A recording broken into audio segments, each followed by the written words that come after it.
What if I told you that you could save over £200 a year on fuel without cutting a single trip out of your life? No skipping the school run, no cancelling weekend plans, no leaving the car at home and freezing at a bus stop. Just the same driving you already do, done a little smarter. Stick around, because by the end of this video, you will know exactly where that money is leaking out of your tank and exactly how to plug it. Fuel prices have been brutal for years now, and most people respond in one of two ways. They either grit their teeth and accept it as an unavoidable cost of living, or they start driving less, which sounds sensible, until you realize it means missing out on things, rearranging your whole life around a fuel gauge. Neither of those has to be your answer. The truth is that most drivers are wasting fuel constantly without even noticing, through habits, neglect, and a few myths that never got corrected. Fix those, and the savings show up automatically, trip after trip, without you thinking about it. Let's start with the cheapest and most underrated fix of them all: tyre pressure. Underinflated tyres create more rolling resistance, which means your engine has to work harder to keep the car moving at the same speed. Even a small drop in pressure, something you would never notice just by looking at the tyre, can increase fuel consumption noticeably. The frustrating part is that checking and correcting this costs nothing. Most petrol stations have a free or coin-operated air pump, and your car's correct pressure is usually printed on a sticker inside the driver's door or in the handbook. Get into the habit of checking once a month, especially as the seasons change, because cold weather naturally lowers tyre pressure. This one habit alone, kept up consistently over a year, can be worth £30 to £40 in saved fuel, and it also extends the life of your tyres, which is another cost you are quietly avoiding. Next, let's talk about how you actually drive, because this is where the biggest savings are hiding. Harsh acceleration and hard braking are fuel destroyers. Every time you slam on the accelerator to get away from a junction quickly, you are burning noticeably more fuel than if you had eased into it. And every time you brake hard because you left it too late, you are throwing away the momentum, the kinetic energy that you just paid fuel to create. The fix is something driving instructors call smooth anticipatory driving. Look further down the road than you normally would. If you can see a red light ahead, or traffic slowing 200 meters away, lift off the accelerator early and let the car coast down naturally, instead of maintaining speed and then braking hard at the last second. This single change in mindset, driving like there is an egg between your foot and the pedal, can improve fuel economy by up to 15%, according to various driving efficiency studies. Over a year of average driving, that easily accounts for £100 or more on its own. Speed matters more than most people realise too. Fuel efficiency generally peaks somewhere around 50 to 60 miles per hour for most cars, and it drops off noticeably above that.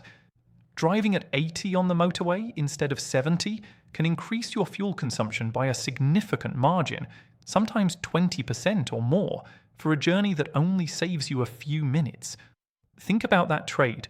You are burning a lot more fuel to arrive somewhere marginally sooner. Dropping your motorway cruising speed by even 5 to 10 miles an hour, when it's safe and legal to do so, is one of the most effective and completely free changes you can make. Using cruise control on long, flat, consistent stretches of motorway also helps, because it removes the small, constant variations in your right foot that cause the engine to work harder than it needs to. Now let's talk about weight and drag, because your car is not just an engine, it's a shape moving through air, and that shape matters more than people think. If you have a roof box or roof rack sitting on top of your car for a holiday 3 months ago and you have simply never taken it off, you are paying for that every single day you drive.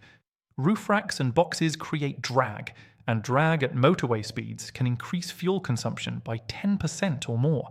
Take it off when you are not using it. The same goes for excess weight inside the car. Golf clubs, tools, that box of stuff you keep meaning to take to the charity shop, it all adds up. A heavier car needs more energy to accelerate and to maintain speed, so a quick declutter of your boot is quite literally putting money back in your pocket. Let's move on to something people overlook constantly, which is planning your journeys rather than just reacting to them. Combining errands into a single trip instead of making 3 separate short journeys throughout the week is a genuinely underrated saving. Short journeys are the least fuel-efficient type of driving there is, because the engine never gets a chance to warm up to its optimal operating temperature, and a cold engine uses considerably more fuel per mile than a warm one. If you can batch your errands, the supermarket, the pharmacy, dropping something at a friend's house, into one loop instead of 3 separate trips out and back, you cut down on all those inefficient cold starts. Similarly, using satellite navigation that shows live traffic can help you avoid sitting in stationary traffic with the engine idling, burning fuel while going nowhere. Idling might feel harmless because you are not moving, but an idling engine is still consuming fuel for 0 distance travelled, which is about as inefficient as it gets. Now here's one that surprises people: servicing and maintenance. A poorly maintained car is a thirsty car. A clogged air filter restricts the air going into the engine, which forces it to work harder and burn more fuel to produce the same power. Old, dirty engine oil creates more internal friction inside the engine than fresh oil does.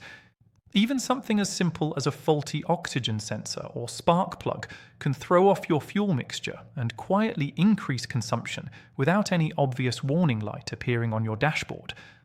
Keeping up with your car's service schedule is not just about avoiding a breakdown, it is a genuine fuel-saving strategy.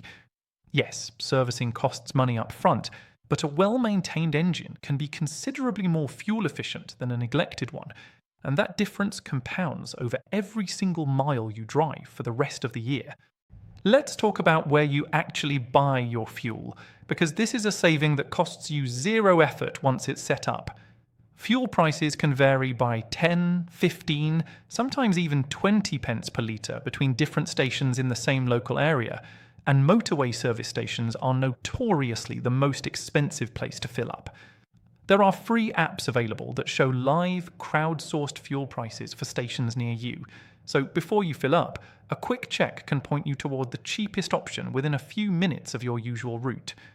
Supermarket fuel stations are also often cheaper than branded stations, and many supermarkets offer loyalty points or fuel vouchers when you spend a certain amount on your weekly shop, effectively stacking 2 savings into one trip.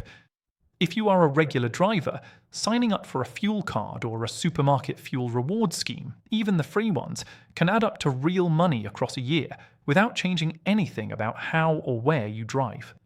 Air conditioning is another quiet fuel drain that people rarely think about.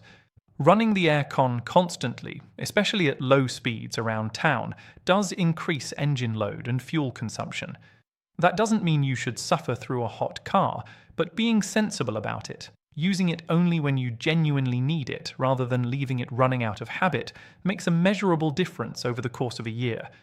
On the motorway, at higher speeds, having windows down actually creates more drag than running the aircon does, so the smartest approach is windows down for slow urban driving and aircon for faster, longer motorway stretches. One more habit worth mentioning is how you use gears if you are driving a manual car. Changing up through the gears earlier, rather than revving the engine hard in a lower gear before shifting, keeps the engine running in its more efficient range.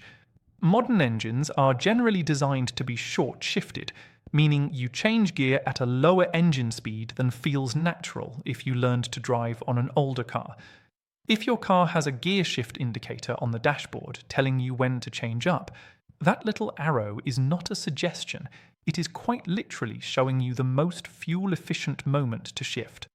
There is also a psychological side to fuel spending that rarely gets talked about, and that is how we think about the cost of a journey before we even start the engine. Most people only think about fuel cost in vague terms, a general sense that petrol is expensive, without ever attaching a real number to a specific trip. Try this instead. Before a longer journey, roughly calculate what that trip will cost you in fuel based on the distance and your car's average consumption.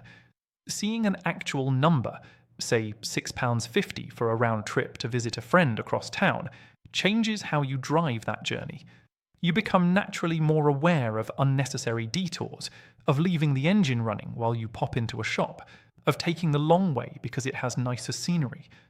Awareness on its own, without any other change, tends to nudge people toward more efficient choices, almost automatically. It is also worth mentioning navigation apps that actively route you around traffic rather than just showing you the shortest distance. The shortest route on a map is not always the most fuel-efficient one if it runs straight through 3 sets of roadworks and a school pickup zone. Apps that use live traffic data will often route you along a slightly longer road that keeps you moving at a steady speed, and steady, flowing traffic almost always beats stop-start traffic for fuel economy, even if the total distance is a little further.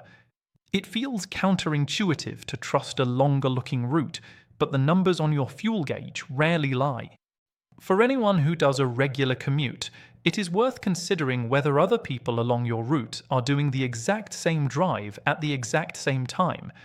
Sharing that commute with a colleague or neighbour, even 2 or 3 days a week, does not reduce your own driving, since you are simply alternating who takes the car, but it does mean that on the days you are the passenger, your fuel spend for that journey is effectively zero. This is not about giving up your independence or your daily routine. It is simply splitting an existing cost that was always going to happen anyway. So, let's add this up. Correct tyre pressure, smoother acceleration and braking, slightly reduced motorway speed, removing unnecessary roof racks and excess weight, combining short trips, keeping up with servicing, comparing fuel prices before filling up, and being sensible with air conditioning. None of these require you to drive 1 single mile less than you already do. None of them require an expensive new car or an electric vehicle you cannot currently afford. They are small, consistent adjustments that stack on top of each other, and when you add together the percentage improvements from each one across a full year of typical UK driving, £200 is a conservative, realistic figure. For many drivers doing higher annual mileage, the savings are considerably higher than that. The real key here is consistency. Any one of these tips on its own might only save you a few pounds a month, and it would be easy to dismiss that as not worth the effort. But fuel saving does not work like a single dramatic hack, it works like compound interest. Small percentages, repeated on every single tank, every single week, for 52 weeks a year, turn into a genuinely significant number by December. The drivers who save the most money are not the ones who make one big change, they are the ones who quietly do all of these small things without even thinking about it anymore, because it has simply become how they drive. So here's my challenge to you. Pick just 3 of the tips from this video, maybe tyre pressure, smoother driving, and comparing fuel prices before you fill up, and commit to them for the next 30 days. Keep a rough note of what you spend on fuel this month compared to last month. I think you will be genuinely surprised at the difference, and once you see it on paper, the rest of these habits become far easier to stick to, because you have proof that they actually work. Thank you so much for watching all the way through. If this video helped you see even one way to cut down your fuel spending this year, do me a favour and hit that like button. It genuinely helps this channel grow and reach more people who are trying to save money in the same way you are. Drop a comment below and let me know which of these tips you are going to try first. I read every single one, and I love seeing which strategies people actually put into practice. And if you want more practical, no-nonsense money-saving content like this, delivered in a way that respects your time and your intelligence, then subscribe to my channel.